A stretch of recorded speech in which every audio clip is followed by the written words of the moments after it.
for supporting my dad and also for supporting the cause of liberty and not letting our founding principles die.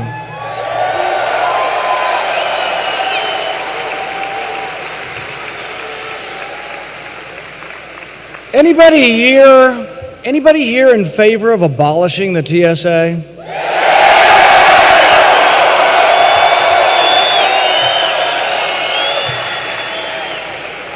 You know, when I say that in Washington, they say, what are you complaining about?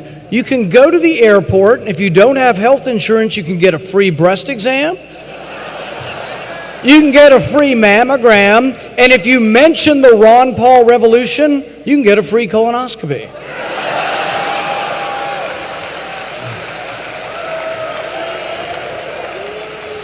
The only problem is some of us would prefer that our physician not be selected by advertising that's on the Pizza Hut box. I had the director of TSA come before my committee, and he said, well, we've got to pat down these children. And I showed him a picture of a 6-year-old girl from Bowling Green, Kentucky, and the agent had her hands inside this little girl's pants.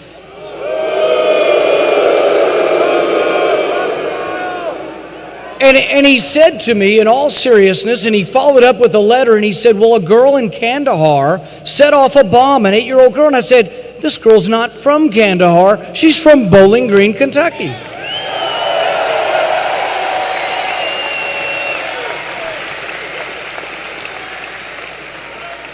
There's a professor at Harvard, and he wrote recently, his name's Noah Feldman, he wrote, the next time the TSA asks you to put your hands above your head, no, hun, just a little bit higher. No, hun, a little bit higher. And when you stand there for a vulnerable 7 seconds, the next time you do this, you ask yourself, is this the pose of a free man?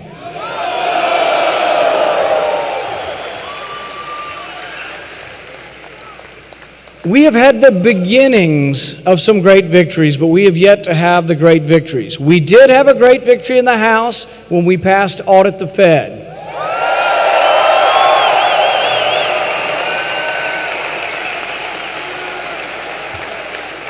This is a credit to a certain congressman from Texas who got every Republican to vote for it and 100 Democrats to vote for it.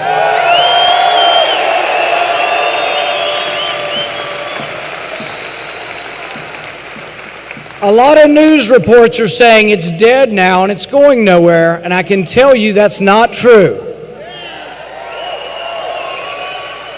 We have 29 co-sponsors in the Senate. I've sat down personally with Harry Reid twice, and Harry Reid assures me that he's been for Audit the Fed for over 20 years. Don't laugh. We found the YouTube videos. From 1987 on, Harry Reid has been for Audit the Fed. He's just not sure if he's still for it. But this is something we can do. When I go back in September, we're going to try to get a vote.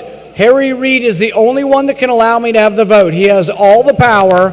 If everyone in this room convinces 100 other people to email Harry Reid and says, we want to vote on Audit the Fed, I think we still can get it. So that is for you to do.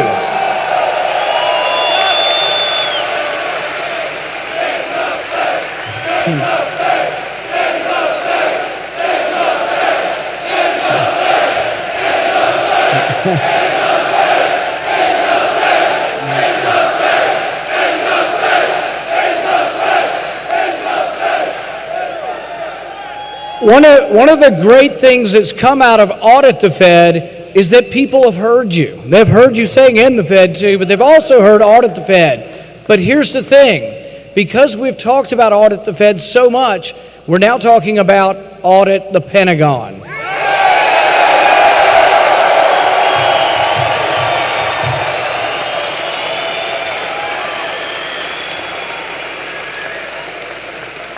Now, because of Hurricane Isaac, it's not sure whether my message will get to the Republican National Convention, but I'm pretty sure I'm going to be able to speak. But one of the messages that I will give to them is that Republicans need to acknowledge that not every dollar is well spent or sacred in the military, and we have to look for waste in every department of government.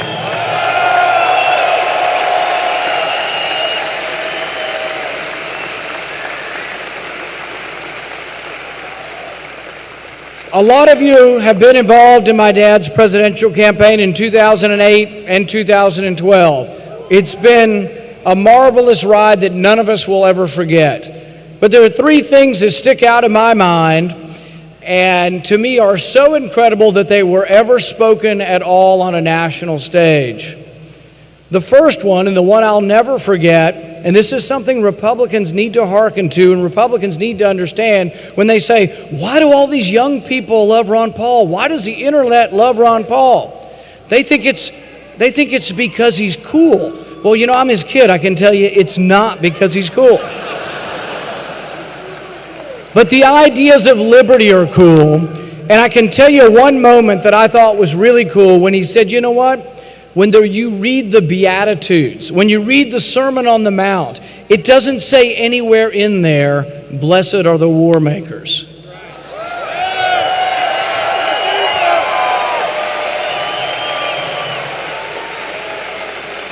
What came out of these campaigns was a candidate who said something no one had heard, who said that we can have and should have limited constitutional government, but as part of that message, we should be reluctant to go to war. We should not have a rash foreign policy. We should be careful. Another moment they originally called the Ron Paul moment was when he talked about blowback. Had he not talked about blowback, I don't think anyone ever would have.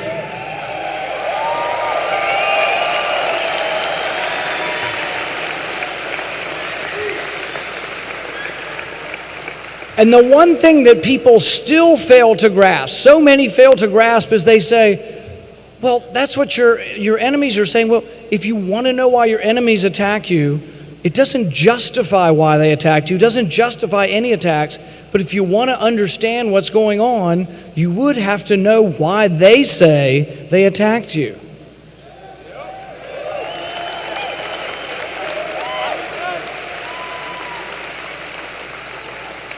The final, and I know there are hundreds of moments, but the final moment that was one of my favorite, and I think this was from 2008 also, when they talked about the war in Iraq, and he said, you know what? We just marched in, and we can just march out.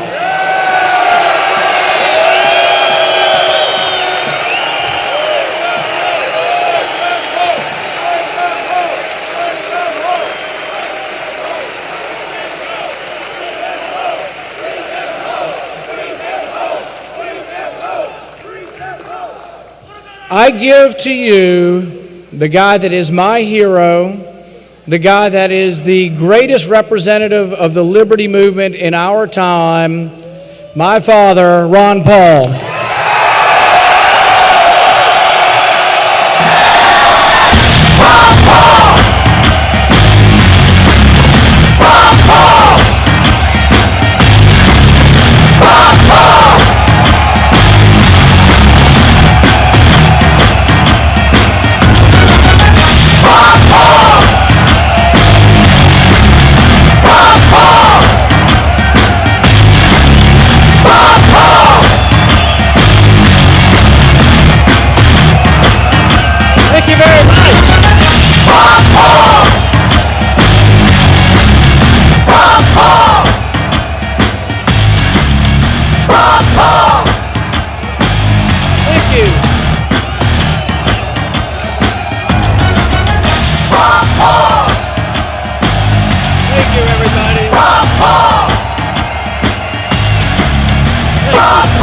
Much. Thank you.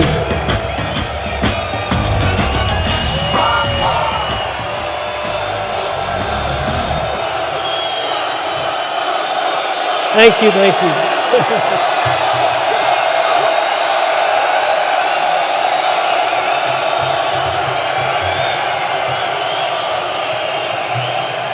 Thanks. Thank you. So nice.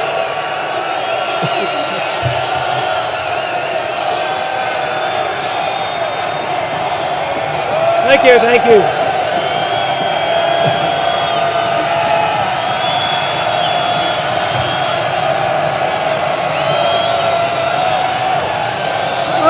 Okay.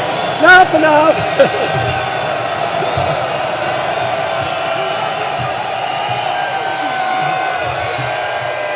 That's very nice. Thank you very much. Is there anything left for me to say?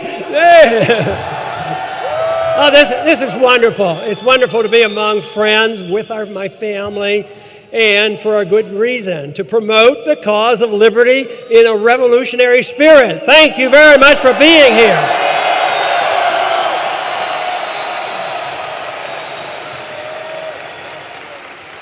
I have to tell you, though, I was pretty worried the early part of this week. Saw a couple of bad articles. It wasn't the hurricane that I was worried about, but I saw that it said, revolution is over. There's going to be no revolution. Major paper in Washington, D.C., they said, the revolution will not be happening. Don't they only wish?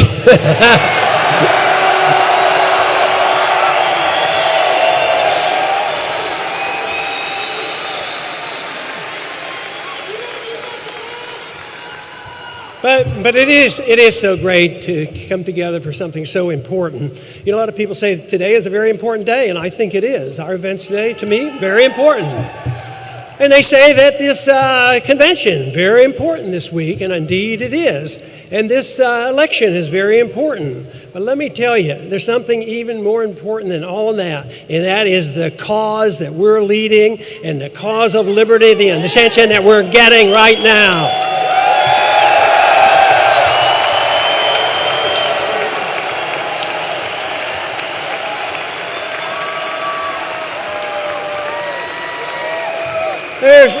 There's been a lot of talk about whether or not I would get to speak at the convention. And of course, I've written that off. But today, I was very excited. I got a call from the RNC. And they said they changed their mind. And they're going to give me a whole hour. I can say anything I want. Tomorrow night.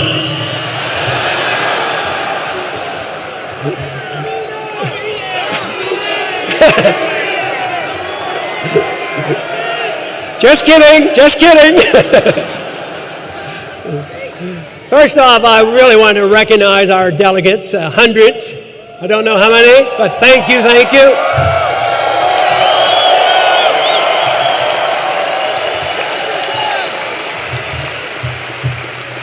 Takes a lot of hard work, and you knew the rules better than they thought they knew the rules. But, that didn't stop them. They've learned how to bend rules, break rules, and now they want to rewrite the rules. But then again, maybe they've been paying attention to what's been going on in Washington. They've been bending the rules and breaking the rules and rewriting the rules for too long. That's what we have to stop from happening.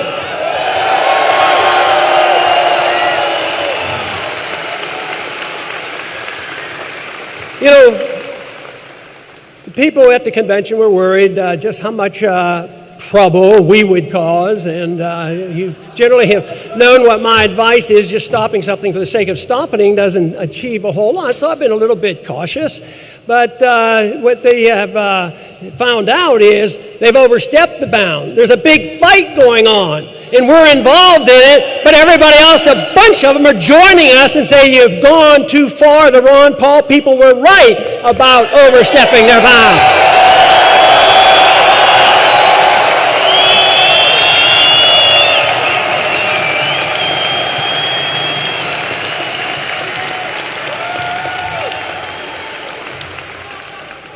It's just been great, the experience I've had these last 5 years, and it's been a very important time, not only for me personally, but I think for the attention that we're getting. Now, I have received a lot of compliments about it and given some credit about it, but I tell you what, it takes you, it takes a lot of other people. There's been a lot of things going on for decades, and it's coming about. It's coming about.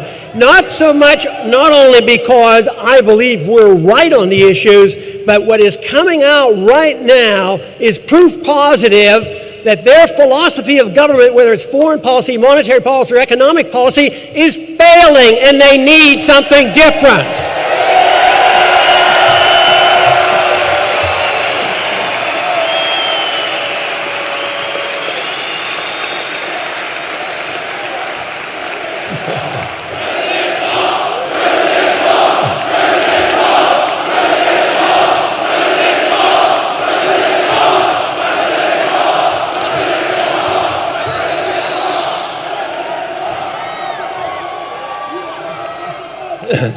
I have often quoted, Victor Hugo about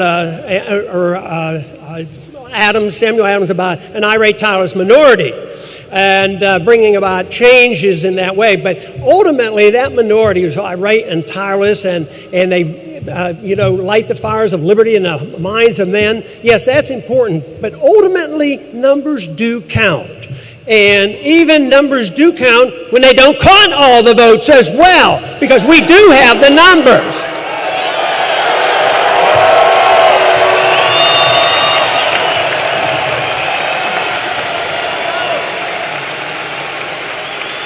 But those who promote ideas ultimately have to have an influence on the prevailing attitudes of the people.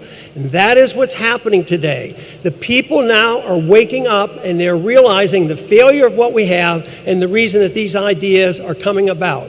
Now, in this primary, we had close to 2 million votes. They say, oh, yeah, there's 2 million votes. That doesn't swing an election, it's no big deal. But guess what? For every vote that we got in the primary, let me tell you, just from my personal experience of traveling around the country and meeting people at airports and wherever, the support out there is much, much greater, and they don't feel comfortable coming to a Republican primary. So the support there, I would say, be 2 or 3 times as much as the number of votes we got in the primary.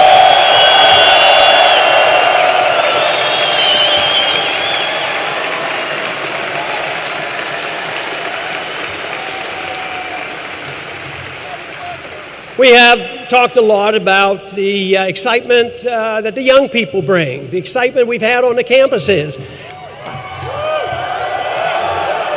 I asked somebody on the staff after the last campaign event on a college campus, I said, how many campuses did I go to? And let me tell you, if they had told me I was going to go to this number of campuses during the campaign, I probably would have said, there's no way you could do that. We went to 33 college campuses.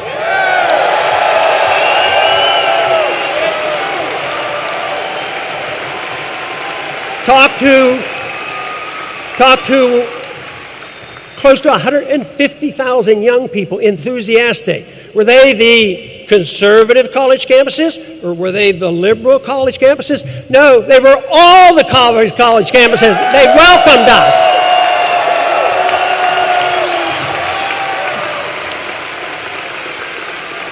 Now, when you think, if there's a party that says, oh, we have an open tent, we want new people to come in, we want to appeal to the young people, don't you think they would be begging and pleading that they come into the big tent?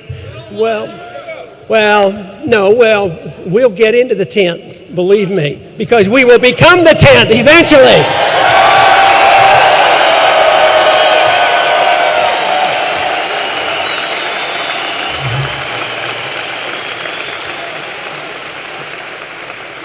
Once they know we are the future, they will know about this. But the young people certainly have the enthusiasm.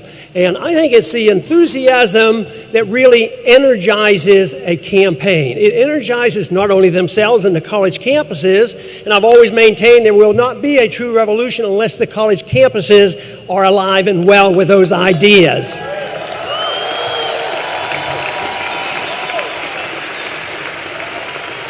But there has been so many times that the young people not only those of voting age, but sometimes 13 and 14 and 15. They bring their parents to the office and have them converted into believing and understanding about what liberty is all about.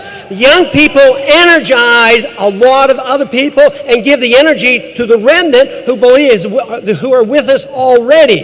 So this to me is exciting with the energy that we have. It seems to me that they would be begging and pleading for us to come into the party.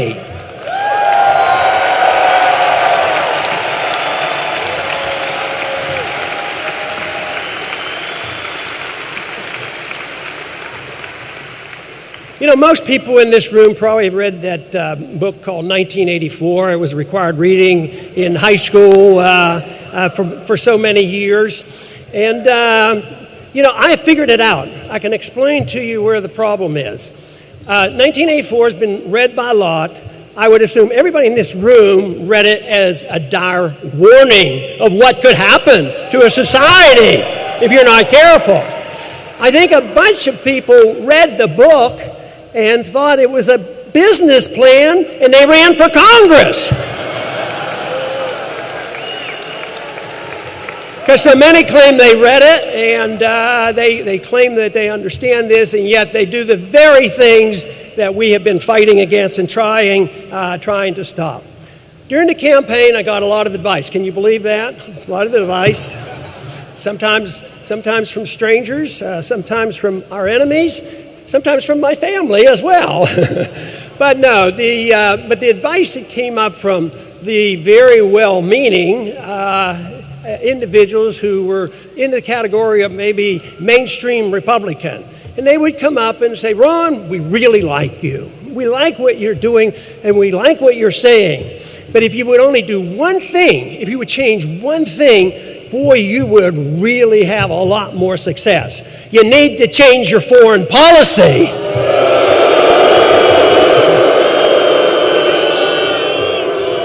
And of course, if I didn't have the policy that I do have, I don't believe we would be here tonight.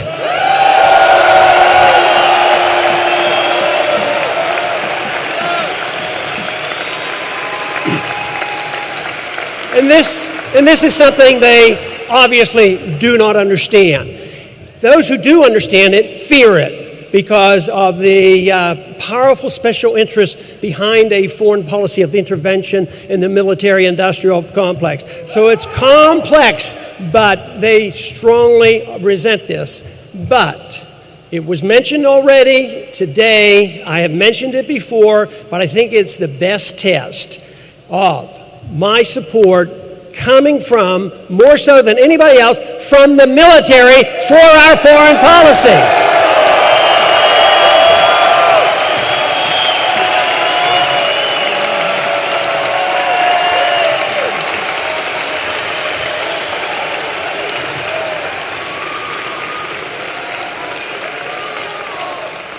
The subject of monetary policy, of course, comes up frequently in Washington on our committee, but off and on over quite a few years. And the question has always been, what are we going to do with the penny? You know, they want to change it to steel, but they can't even afford the steel. If you have a steel penny instead, we're off the gold, off the silver, we're off the copper standard, now we're on the zinc standard, we can't even afford a zinc penny, so then now they want to make them out of steel, but the steel, by the time you pay for labor, it costs more than a penny to make a steel penny. So there was an article, a headline came out the other day, it said, can we save the penny? And I got to thinking, well, they don't understand monetary policy or they wouldn't be talking that way. The bigger question that we will be forced to face is, can we save the dollar?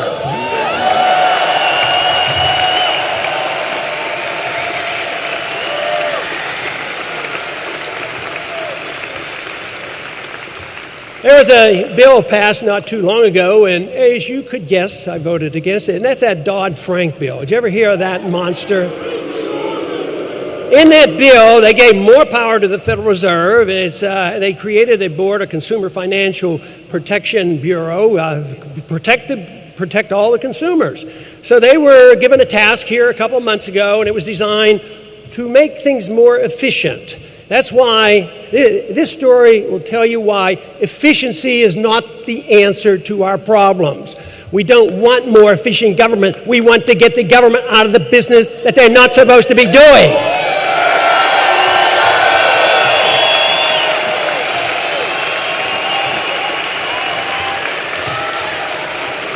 But this new Consumer Financial Protection Board was given the task of simplifying the applications for a mortgage loan because it's complex. And now they're more complex because they had a bubble and they don't know where the bubble came from because it was probably because they didn't fill out enough forms. So they said, what we need to do is simplify these forms. So they went to work, and indeed, they came up with the solution. They provided the solution. It was 1,000 pages long on how to reduce 2 forms to 1 form.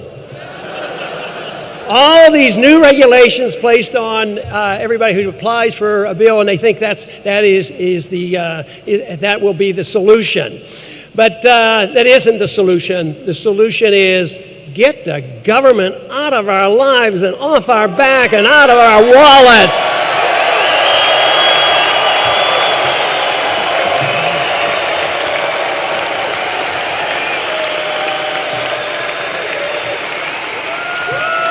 Now, if we are serious, and when we have the clout, what we do is we don't tinker around with 1,000 pages to simplify things. What we do is we repeal Dodd-Frank is what we do.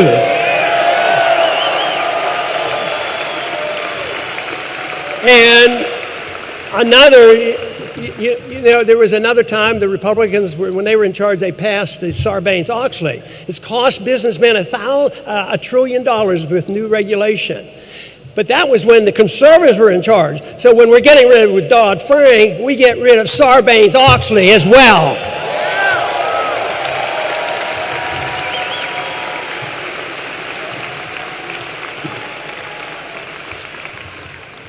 I am convinced that we're living at a time that an era is ending. And this is significant because you can be depressed at times when you look at what's happened in Washington. You work hard, you come close to victories, you don't have real victories, and it goes on and on. He said, this is too overwhelming. And Washington is responding too slowly. But the end of an era provides an opportunity. And I'm thinking recently about what era are we talking about? And I would say, first off, in the last 100 years approximately, what about 1913? That was a beginning of an era. That was a beginning of a time where they said, with the income tax and a new foreign policy, we're going to make the world safe for democracy, and we're going to have a war to end all wars, and we're going to have a Federal Reserve that's going to get rid of the business cycle, on and on. We were going to introduce this wonderful era. Well, guess what? That era is not with us anymore. It's over and done with. We're just looking at the last vestiges of a bad program started in 1913. We will eventually get rid of the Federal Reserve.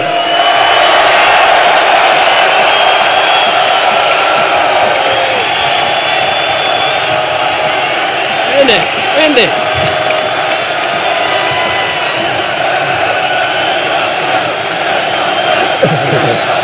Good idea.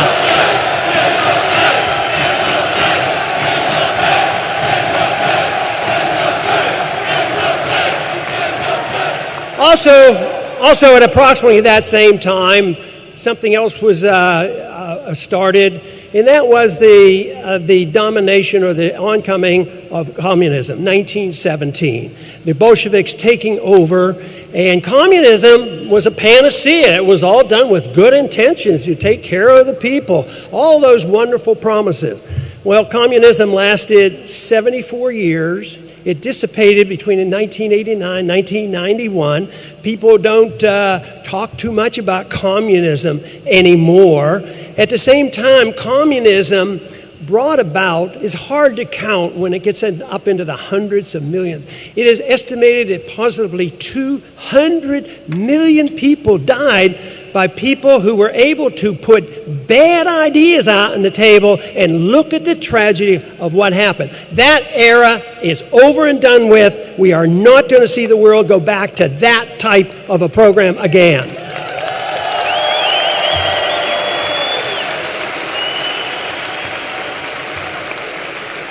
One of the books that impressed me when I was still in medical school was Dr. Zhivago. And I remember one line in there when Laura was talking to Zhivago, and things were very, very bad during the revolution. And she says to Zhivago, "What a terrible time to be alive." And she was absolutely right, anticipating just what was coming. But I think things are different now. I don't think we should be as depressed. We have more knowledge now than ever before. We also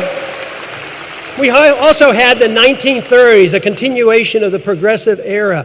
We had the Keynesian economic policies take over, the New Deal policies taken over, the fascism of Hitler and Mussolini. And they contributed to another 25 million people that died, just the fascism of Europe. So the 1930s didn't do us well either. And then that, of course, when you have bad economic policy, when you get involved in a war to end wars, it's only a war to begin more wars, and you end up in another world war. We end up, again, another World War II, and then after World War II, we have this internationalism come in. We have the development of the United Nations and the IMF and the World Bank. But they set up, of course, they were working toward worldwide currency, so they set up this Bretton Woods agreement on money, which was a total farce. The good economists, the Austrian economists at that time said, it can't work, it won't work.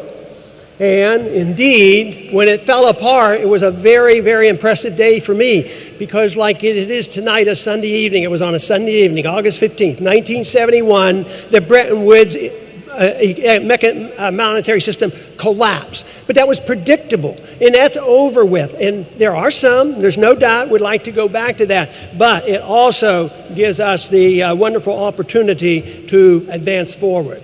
In more recent history, we have had the advancement of these failed policy. The Project for a New American Century.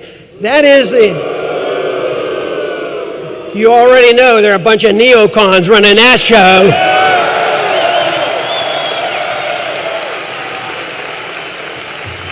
They actually opened up an office in 1997. They closed their office in 2006. That doesn't mean they're gone, and that doesn't mean they're not influencing most of the politicians in Washington, but believe me, they're losing steam. Right now, the wars that have been fought in these 10 last years has given us $4 trillion worth of debt, are unpopular, we can't afford them, the American people want us out, and they want to bring the troops home.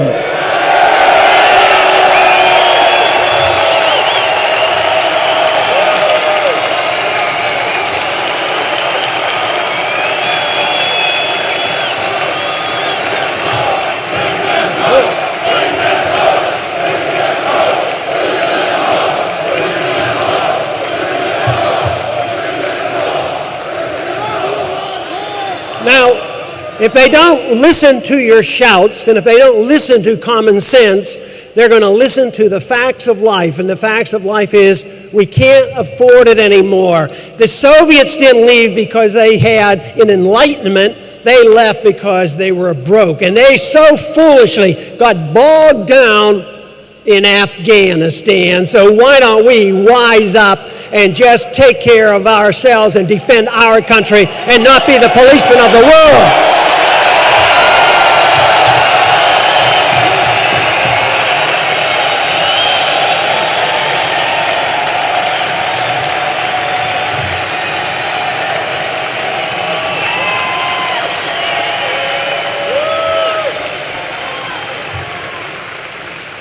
These conditions that have been developing for the past 100 years, and now we're in the midst of a change, providing an opportunity for a revolution towards liberty. This has provided some very serious problems for us. It will not be smooth sailing, but there's reason to be optimistic that we can have great achievement. But to me, the three problems that we have to face, number one, that I see as the problem, that if we solved it, it probably would solve most of the other ones. And that is the attack on personal liberty.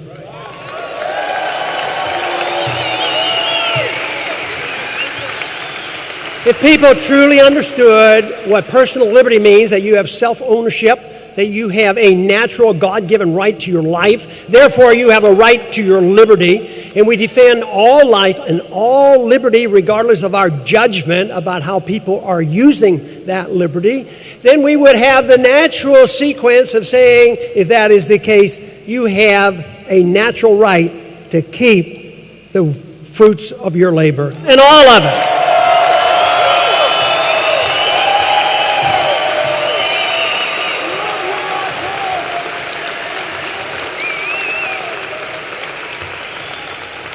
Personal liberty, when it returns, once again, you'll be able to drink raw milk. You'll be able to make rope out of hemp. You will be able to feel secure in your houses, that the federal government will not be able to spy on you or bust into your house without a search warrant.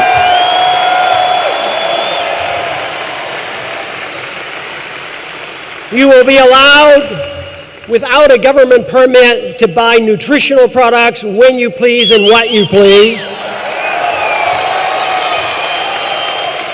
No longer will government assume they have the responsibility of protecting you against yourself. Nobody can do that.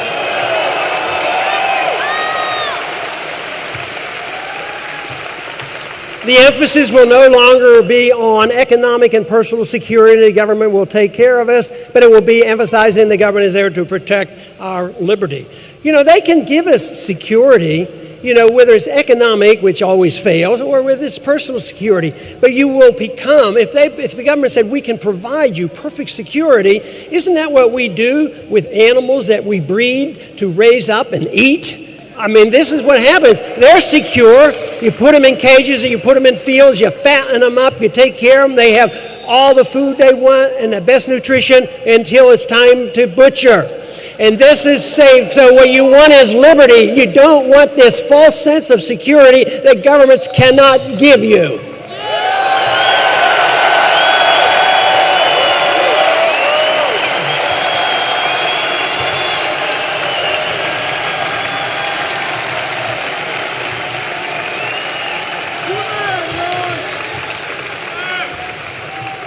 Now, it is true in a free society you can pick your nutritional products and you can make your own choices and you can drink raw milk.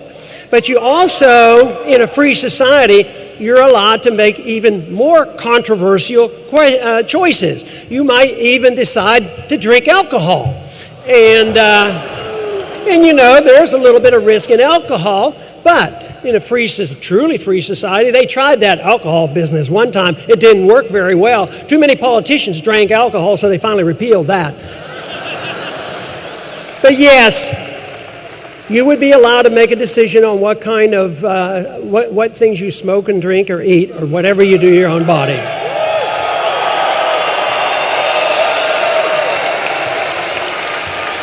Now, of course, the argument is what would happen to the world if they had freedom of choice to imbibe drugs and all these dangerous things? Well, why don't you go back and look at early American history up until about 1938 and find out how many people were using these drugs in the 19th century. So once again, it's who gets to make these decisions. But the hardest thing for some people to accept, both liberals and conservatives, on this issue of tolerance of your freedom. Yes, we want you to have your freedom. We want you to make your own choices, and we're not going to tell you that you can't make bad choices. People say, well, doesn't that mean you endorse it? What if people drink too much or smoke too much into making their own choices? Well, there's one rule. They have to assume the consequences of their actions totally and completely.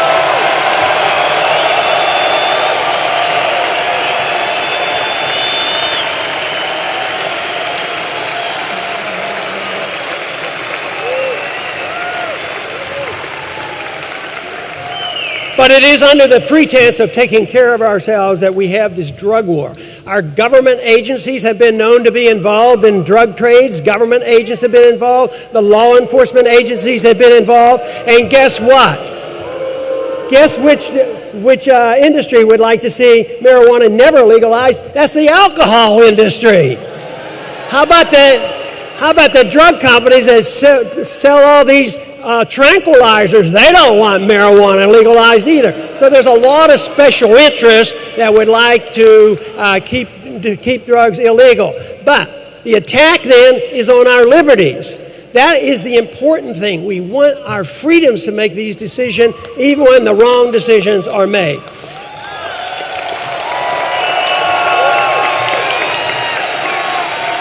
Now,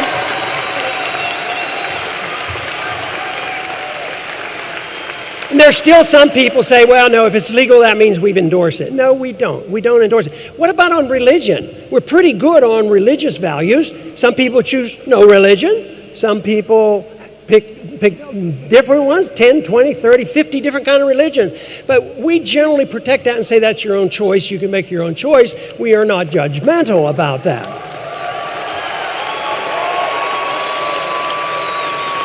And we're pretty good, but we're getting, we're getting sloppy on it to protect your intellectual freedoms. Now that they want to regulate the internet and arrest people for saying things,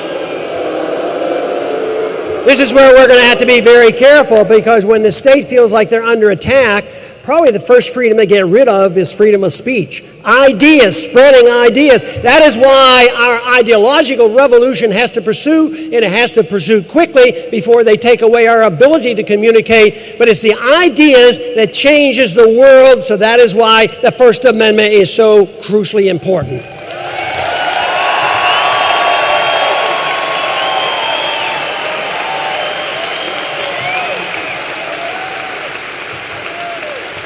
In the second area that we have a great deal to be concerned about, and that is economics.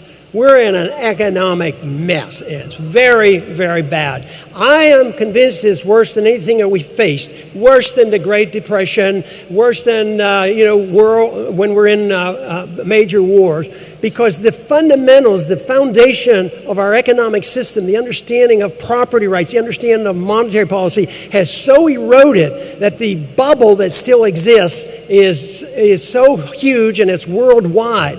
So when we see hints of this breaking apart, in Europe, or what's going to happen, to the euro and the European community, and what's going to happen to us. Well, generally so far, with our Federal Reserve and our Treasury, and so far our Congress, it says, well, we better be in Europe because our bank's over there, and we don't want to let everybody fail, so we have to keep bailing them out. And I would say that eventually is going to bring the downfall of the dollar and the downfall of the economy, which means that there will be more excuses for them to crack the whip and crack down on our civil liberties. This is why understanding civil liberties, individual rights, are so crucial in tying it in to monetary policy and property rights, because we cannot allow that to happen.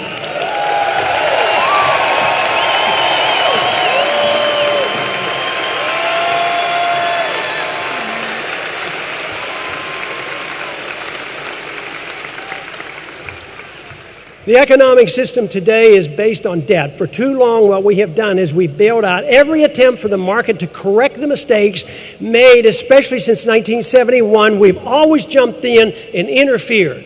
That is, we spent more money, printed more money, lowered the interest rates, and there seemed to always be a response. Even though the statistics now are showing how devastating this economy and destruction of currency is. The average American family's losing. They know it. It's on the news this week, significantly.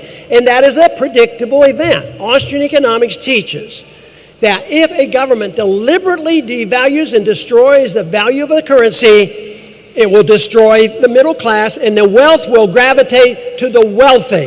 That is the reason monetary policy is important, and the reason that ultimately we get rid of the Fed.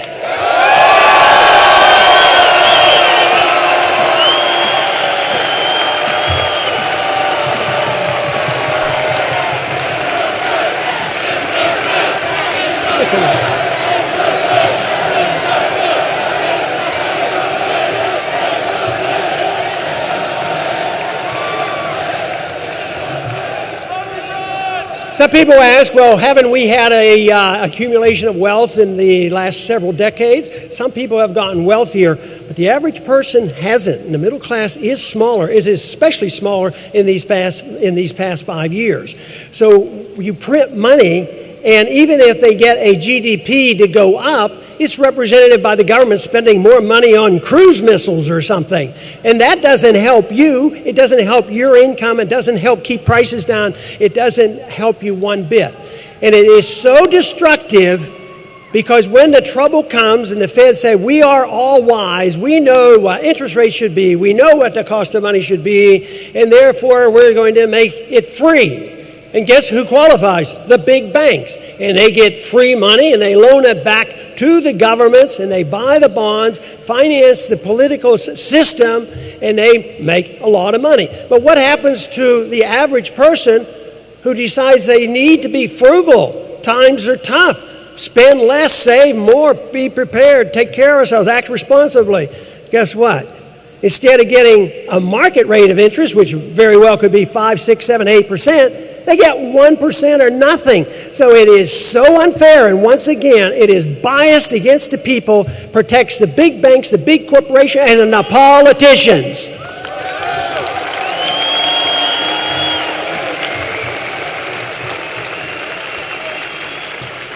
In the other area that we have created a lot of problems for ourselves, but we're in the midst of a transition, and that is on foreign affairs. We're spread too far around the world. We're in 140 countries. We have 900 bases. They're preparing right now to go into Syria, and it probably won't be too long that we may well be in Iran. We don't need another war. We need less wars, and we need to quit.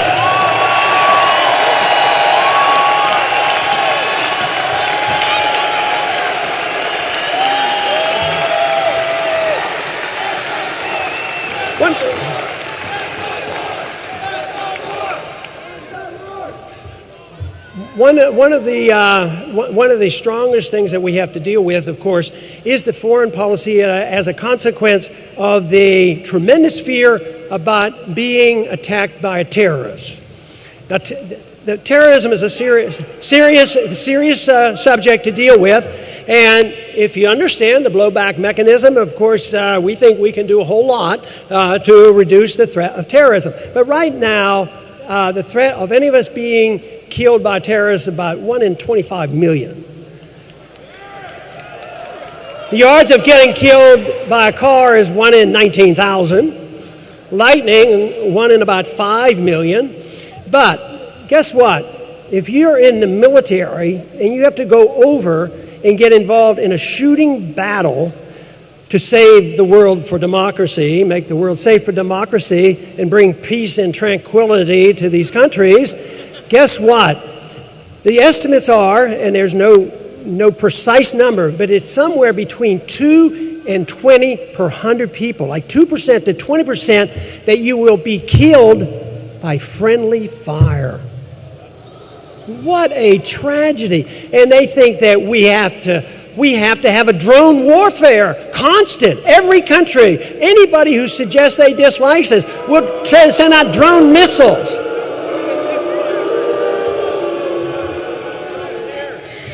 And guess what? That does not win friends. It does not help us in any way whatsoever. It has been said that they were very pleased that we were over there. It was much easier killing us over there than needing to come over here where the Second Amendment is still alive and well.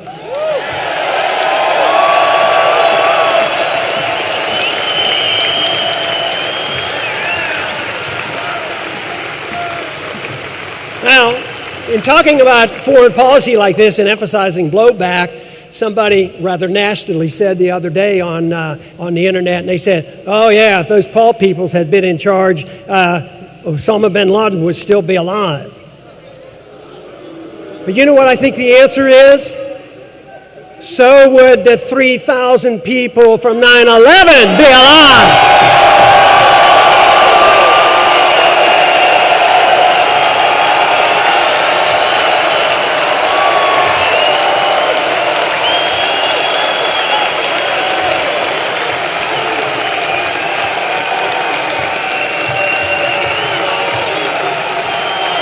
And so would the 8,500 Americans who were killed in Iraq and Afghanistan. They would be alive as well. And also those 44,000 military personnel who have come back severely injured, they would not be suffering those consequences, and we wouldn't have hundreds of thousands suffering from post-traumatic stress syndrome as well as brain injuries. So I would say if you take that and add in $4 trillion, our side wins that argument by a long shot.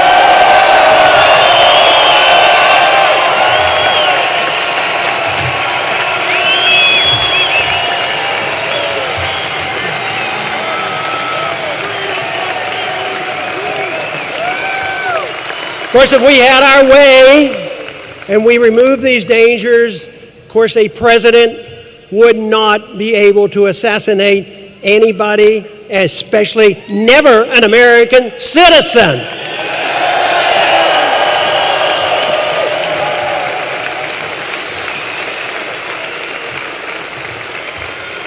Then, of course, if we have our way, we would repeal the provision in the National Defense Authorization Act. This whole idea that they've gone all the way back to 1215 to mess around with the progress of liberty and repeal habeas corpus by saying that you don't have any right of due process and the military can arrest us and put in private prisons and never get a trial. There's something very un-American about that, let me tell you. Now, there was, when that bill was being debated in the Senate, there was a provision in there so that actually it looked like it was going to get passed. The provision said that if we as an American citizen were arrested and we were tried and found innocent in a jury trial, they still claimed that they could put us away forever and held indefinitely in detention after finding it. But it didn't get that bad. It's still bad, but there was a senator, I can't think of his name, I think he was from Kentucky, and he was able to stop that. Once it got out on the table, they said, oh, we didn't know that was in there. Of course, that's always possible because they don't have the vaguest idea what they're voting on most of the time.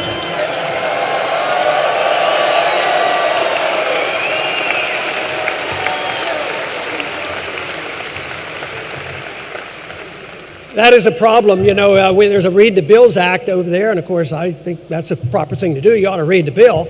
But, I have to admit, I haven't read all those bills. I mean, if they're 1,000 pages long, my staff has good instructions. They say they have an easy job.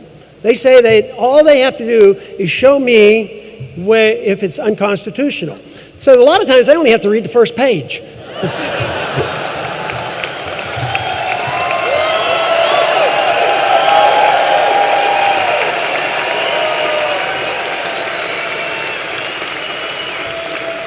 And if there was ever a time if I wasn't well informed or I came quickly and thought, well, I haven't thought this through completely, let me tell you, it's always been safe to vote no.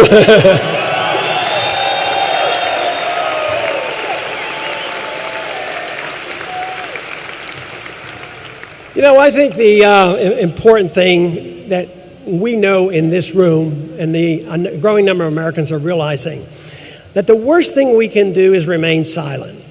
How many times I've been to the campuses, I brought this subject up about military arrests and the problems that we're facing, assassination and torture and all these things. And I said, but how many times have you read it or heard about it on the evening news? I mean, it's almost like there's a silence out there.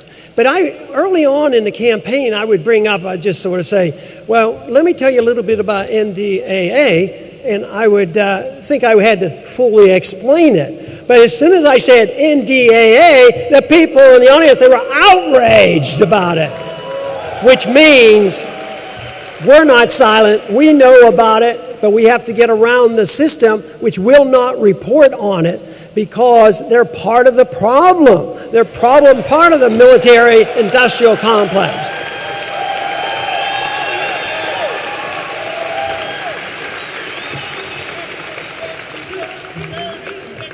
But another accusation that is made quite frequently at me and you is that we're not patriotic. Well, we do know the military supports this because they said that's un-American, you're not patriotic. But all our views are supposed to be unpatriotic. They hide behind this and patriotism is. But I have been taught and I have been convinced that patriotism is that quality that permits us in a free society to criticize our own government when they're wrong.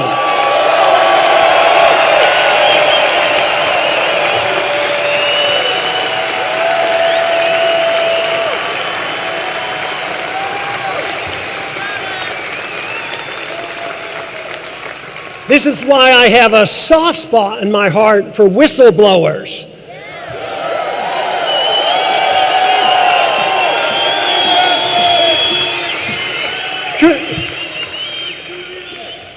The whistleblower serves a very good function, but quite frequently, what are they accused of? Treason. Why are they doing this? Why are they releasing this information? So, Bradley Manning, you know.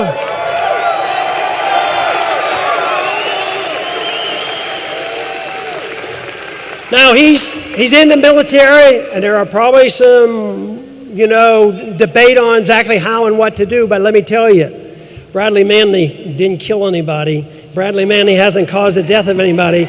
And what he has exposed, he is equivalent to Daniel Ellsberg, who told us the truth about Vietnam.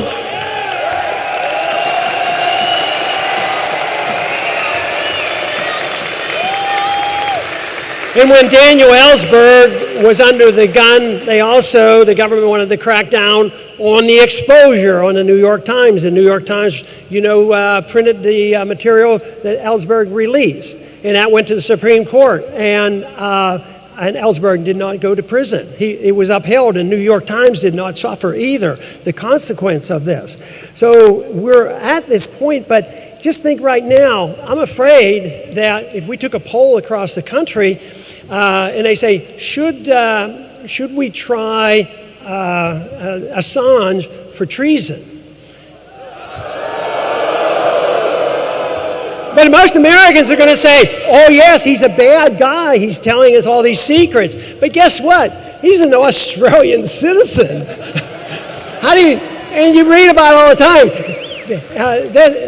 That's try him for treason and bring him to the United States. So we have so much power and clout, even Sweden is submitting to saying, well, if he gets here, we'll drum up some false charges and we'll send him over to the United States so he can have a fair trial. But those are the kind of things, those are the problems that we need to worry about, that we need to be concerned about, but they're also the kind of things that we can reverse, and that should be our goal, to change this, to know what a free society is all about, to know where we are and what we need to do. We don't have to invent it. We've had a good taste of it. We don't have to go back to a static period in the 19th century because there were a lot of problems. Even the gold standard can be improved upon. So we want to advance the cause. I think the cause of individual liberty actually started in 1215 and got a tremendous boost with our revolution and our Constitution. But we don't want to say we're going back. The people who want tyranny, want big government, that's what is ancient, and that is what we should worry about. They're the ones who want to go back to the Dark Ages.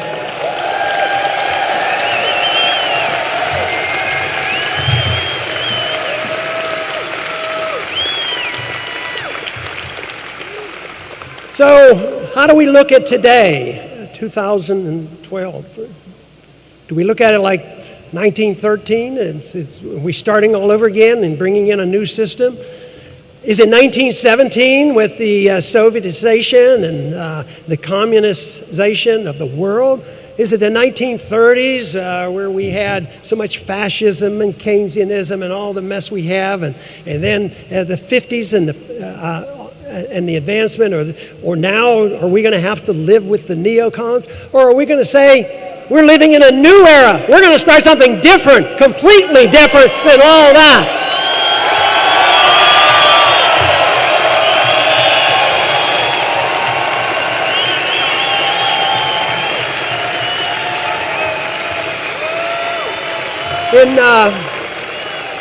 In 1935, Sinclair Lewis wrote a novel, It Can't Happen Here.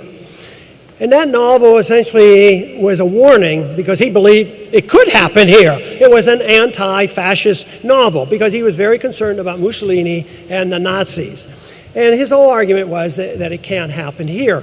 But I would like to turn that around and say, it can happen here. What can happen here, though, not in the negative sense, there can happen that we can reverse this. If we don't believe it can happen, it won't have a prayer of a chance. We can turn it around if we put the work and effort into it.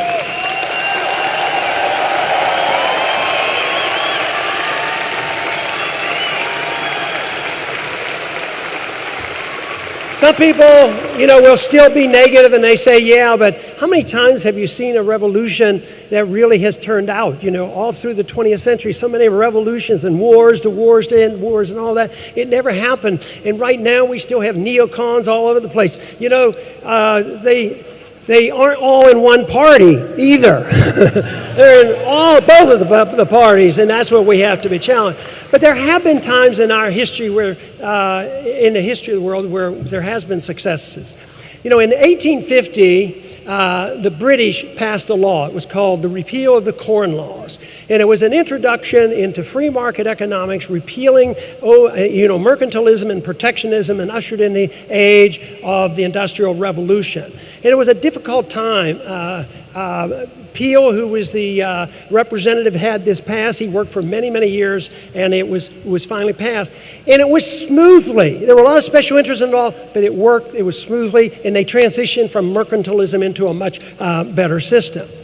In 1919, they decided in this country that we were going to take care of the American people to make sure the American people's habits were wise and frugal. And so they passed this prohibition of alcohol. And it was an absurdity. It didn't work. But what happened by the early 1930s? By 1933, the people rose up and said, this is ridiculous. Prohibition is bad. And they repealed prohibition. So someday we're going to wake up and say the same thing about all drugs and right now we're getting a lot more support for this. Repeal these drug laws, get rid of the crime associated with the drug law.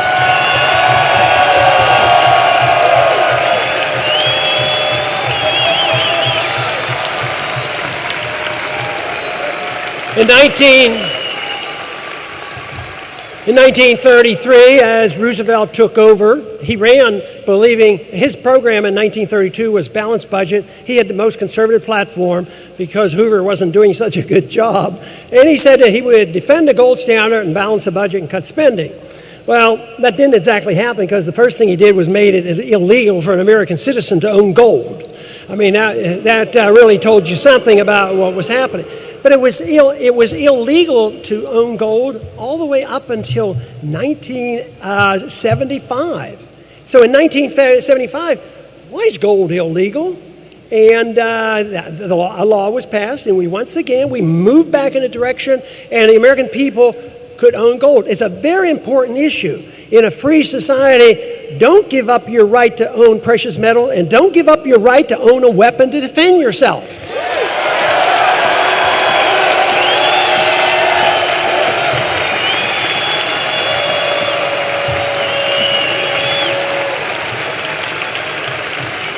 But then we even made a little more progress because we had not minted any gold coins since the early 1930s. So in 1985, once again, as a consequence of the Gold Commission, one thing that they came out of that, what we came out with, they would not go along with the views that I had on gold at the time, and they said, well, we'll throw them something, so why don't we go back to minting gold coins again?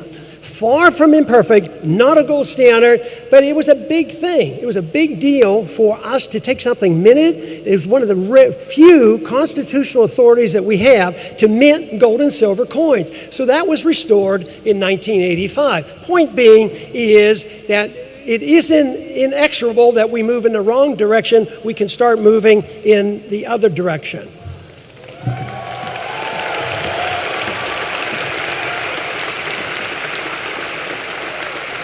And even if you would have asked me 5 years ago that we would have get the attention of the nation and we would have get the attention of the establishment Republicans, even where they felt compelled to talk about it in the platform, that I never dreamed that we would get attention to probably 75% of the American people say the Fed ought to be audited.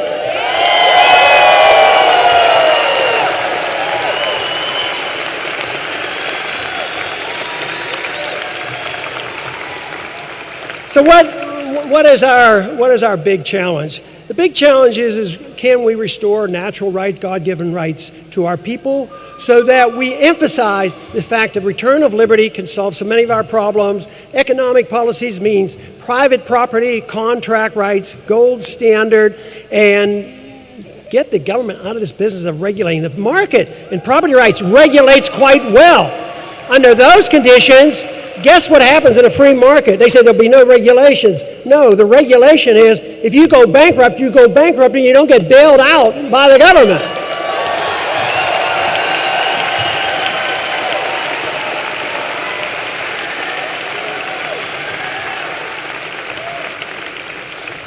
So the really big question I think that we have to decide upon is which way are we going to go? We see the end of an era. Where is it going to go? And I think the choice is one of two. I do not think that there's going to be another Marxist come along and restore enthusiasm for Marxism. I don't think that tomorrow we're going to have the same thing as a Hitler or Mussolini, but I do think we have to worry about fascism, an expansion of what we already have, which is corporatism. The buddy system between big corporations, big banks with the government. And that is the reason that we have to be on the side of saying, yes, if you're big and you made your money because you had special benefits and bailouts and protectionism from the government, that is wrong. But if you're big because you sold a good product to us and we bought it and you got rich, you have a right to be rich for doing that.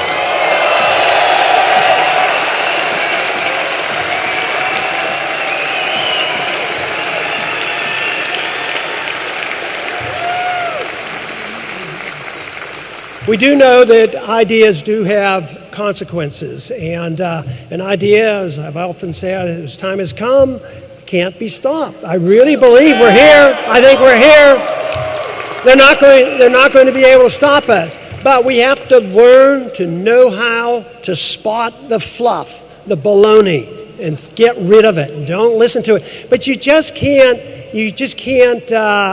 hit them over the head with a 2x4. It seems like maybe that's the best way to do it at times. You know, some people claim that I have not been, and I don't express my outrage enough. You should be more outraged. Look at what they're doing to you. How did you ever put up with that? What did you do all this? Then they'll say to me, how did you ever put it up with this in Congress 30 years and you're not yelling and screaming? But have you ever thought about it? What if I became outraged at everything they did wrong? I'd have been worn out in about 5 years for sure.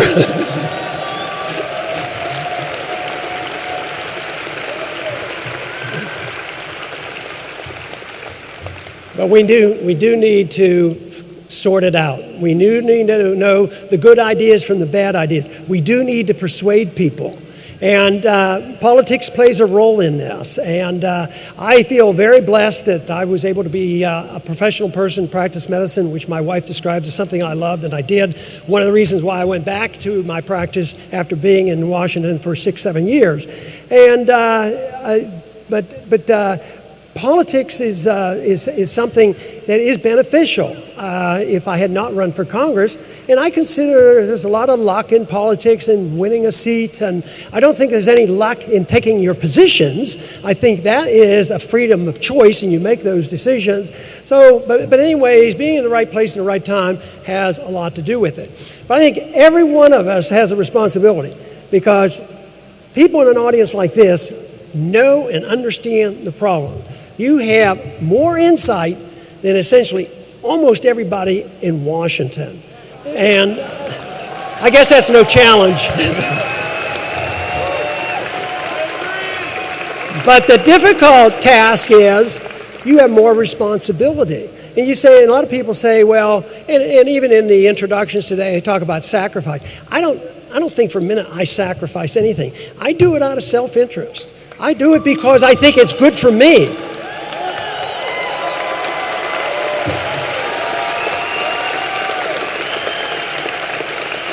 I do it because, well, I enjoy ideas. I enjoy sorting out right from wrong, good ideas and bad ideas, and there's some fun in it. I always advise, if you're in this business and you don't try to have some fun, like I hope we do the rest of the evening tonight too, is have some fun, then you're going to get worn out.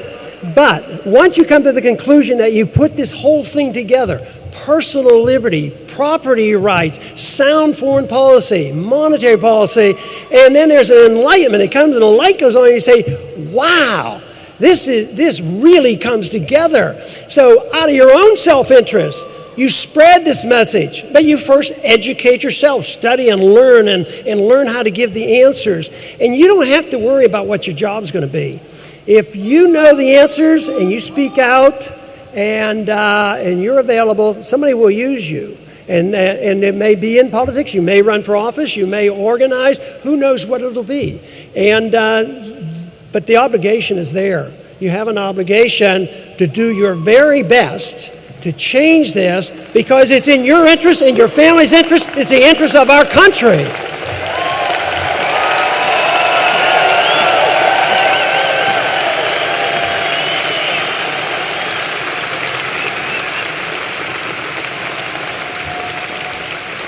When we do this, we have to aim high. We have to be very idealistic.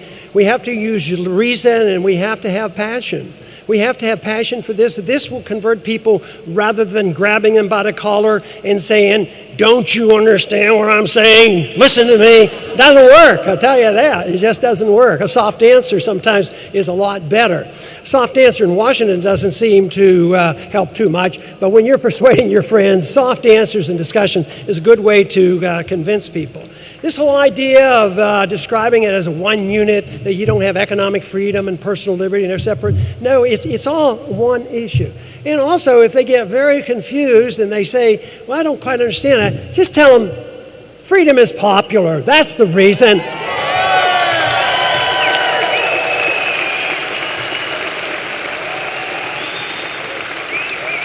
And the basic rule that drives this whole philosophy is the rejection of violence. You don't kill other people, you don't take their property, you tolerate other people. And just think about this for a minute. Freedom should bring us together. It should never be divisive, because in this room there might be 1,000 different reasons why you want your freedom. You might want it for personal reasons, economic reasons, religious reasons, intellectual reasons. But if you all agree on liberty, you don't have to worry what the other guy's doing, the other person, or how they dress, or what they say, or what they do. We all should come together to defend liberty.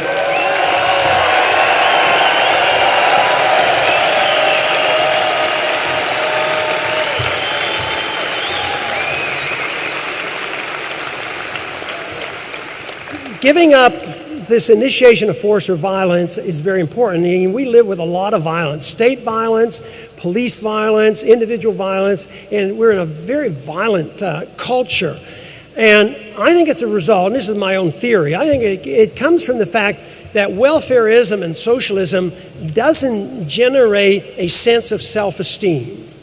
And it generates...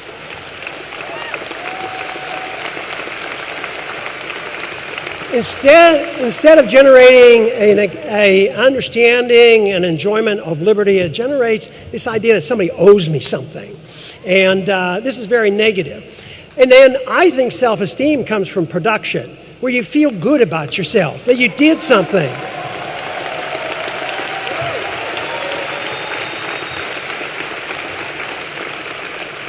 Now, some people can produce computers. There can be a Steve Jobs. I couldn't possibly be a Steve Jobs, but I bet his satisfaction came as much from producing things as it was for just getting another $1 billion. I don't think that's it. It is self-esteem and confidence. But everybody's self-esteem and confidence from producing comes differently. It might be raising a family. It might be doing your job well. You're doing your job well. Various ways. But the self-esteem, to me, seems to be so important. I am convinced that when people lose their self-esteem, they're more likely to do violence to others because they don't even have enough respect for themselves. So injuring others doesn't matter.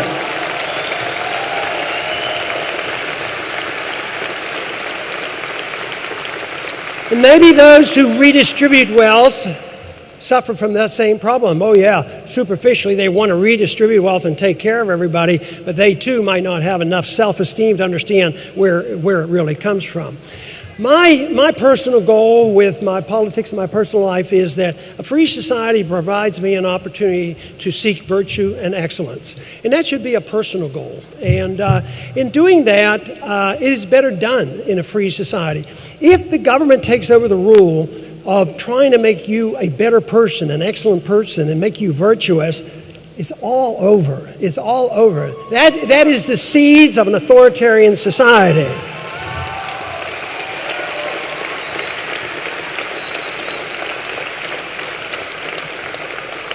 So instead of seeing this as a continuation of an era of the 20th century that gave us so much death and destruction and undermining of our liberties and conditions today that are so dangerous, let us think that we are now moving into a new era where we're going to concentrate on liberty and freedom and property and peace. I believe that is the cause that we should lead, and I thank you very much for being part of it. Thank you. Thank you.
If you want to have the last wave, the motorcade will be leaving on Elm Street. For those of you who've been part of those sign waving goodbye and hello to the Ron Paul family, they'll be leaving on Elm Street if you wanted to line up there and say goodbye.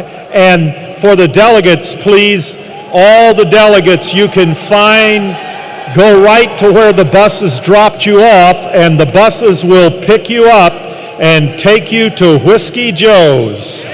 So thank you, everybody, for joining us. We are the future. You're welcome.